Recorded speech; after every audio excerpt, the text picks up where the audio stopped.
હવે વાત કરીશું અમરેલીની તો અમરેલી જિલ્લાને ડાલા મથાસીનું ગઢ માનવામાં આવે છે। અહીં ખેતરોમાં કે સીમમાં જતી વેળાએ લોકોને સિંહોનો ભેટો અવારનવાર થઈ જતો હોય છે, પણ આ સિંહોના ગઢમાં જ તેઓ અસુરક્ષિત બન્યા હોય તેવું લાગી રહ્યું છે। અમરેલી જિલ્લાના લીલિયાથી રાજુલાના પીપાવાવ પોર્ટ સુધી બિછાવેલી રેલવે લાઇન પર 24 કલાકમાં 30 માલગાડી અને 3 અન્ય ટ્રેનોનો ધમધમતો ટ્રાફિક રહે છે। આ રેલવે ટ્રેન પર કહી શકાય કે ટ્રેક પર અવારનવાર વનરાજાઓ ટ્રેનની અડફેટે આવીને મોતને ભેટે છે। ગત જુલાઈથી જાન્યુઆરી સુધીમાં આવા બનેલા વિવિધ બનાવોમાં 7 સિંહોના મોત નિપજ્યા છે। આ બનાવોમાં કહી શકાય કે નિયંત્રણ લાવવાના પ્રયાસ રૂપે લીલિયાથી ઘાડલા સુધી 8 હાઈરાઇઝ વોચ ટાવર ગોઠવવાનું નક્કી થયું છે। લીલિયાથી રાજુલા અને પીપાવાવનો રેલવે ટ્રેક સાચવજોનો મોતનો પૈગામ સમો બની ગયો છે। અહીં અવારનવાર રેલવે ટ્રેક પર સાવજો આવી જાય છે અને ટ્રેનની ટક્કરથી વનરાજા મોતને નિપજે છે। મહત્વનું છે કે વન વિભાગે આ બનાવો અટકાવવા માટે ફેન્સિંગની પણ વ્યવસ્થા કરી છે। આમ છતાં આ બનાવો અટક્યા નથી। સુરેન્દ્રનગર પીપાવાવ રેલવે ટ્રેક અને લીલિયા સાવરકુંડલા રાજુલા ટ્રેક પર દરરોજ 24 કલાકમાં 30 માલગાડી અને અન્ય 3 જેટલા ટ્રેનો ધમધમતો ટ્રાફિક રહે છે। આ રેલવે ટ્રેક પર અવારનવાર વનરાજો ટ્રેનની હડફેટે આવીને મોતને ભેટે છે। બનાવો અટકાવવા માટે રેલવે ટ્રેક પાસે વનકર્મીઓને પણ તૈનાત કરવામાં આવ્યા છે, પણ બનાવો 0 લેવલે આવી નથી ગયા। આ સમસ્યા અટકાવવા માટે વન વિભાગે વધુ એક પ્રયાસ કર્યો છે, જેમાં લીલિયાના ભોરીગડાથી છેક સાવરકુંડલાના વીજપડીના ઘાડલા સુધીમાં 8 જેટલા ઊંચા અને સાધન સજ્જ વોચ ટાવર બનાવવાનું નક્કી કર્યું છે, જેમાં ટાવર ઉપર એક વ્યક્તિ સર્વેલન્સ કરવા ઉપર બેસી જશે અને લાંબા અંતર સુધી જોઈ શકાય એવા દૂરબીનથી રેલવે ટ્રેક પર ધ્યાન રાખશે। જો કોઈ સી ટ્રેક પર આવી જાય તો તરત જ કહી શકાય કે ફરજ પર ટ્રેકર અને વન વિભાગને સતર્ક કરીને સિંહને દૂર કરી લેવામાં આવશે। સાવરકુંડલા વિસ્તાર તેમજ બૃહદગીર વિસ્તારમાં રેલવે ટ્રેક બહુ મોટા પ્રમાણમાં છે।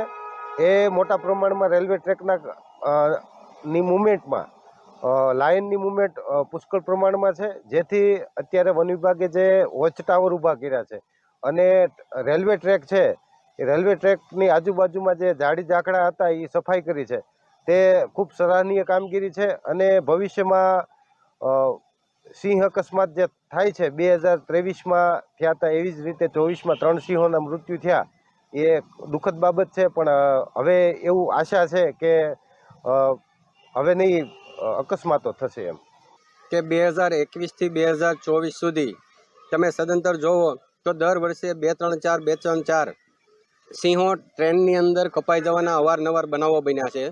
અવારનવાર છાપાઓમાં ટીવીમાં બધે આવ્યું છે। અત્યારે જાણવા મળ્યું છે કે વનતંત્ર દ્વારા ટાવરો ઊભા કરી અને સિંહની સુરક્ષા માટે જે 7 થી 8 ટાવરો ઊભા કરવાના છે એવું જાણવા મળ્યું છે।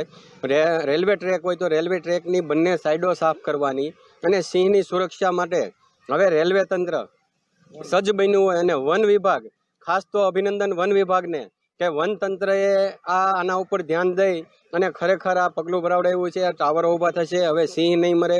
જો આવું આજથી 10 વર્ષ પહેલાં જો કર્યું હોત તો જે સિંહો મોતને ભેટા છે એ મોતને ન ભેટા હોત, એના કરતાં સિંહની વસ્તીનો આંકડો વધ્યો હોત।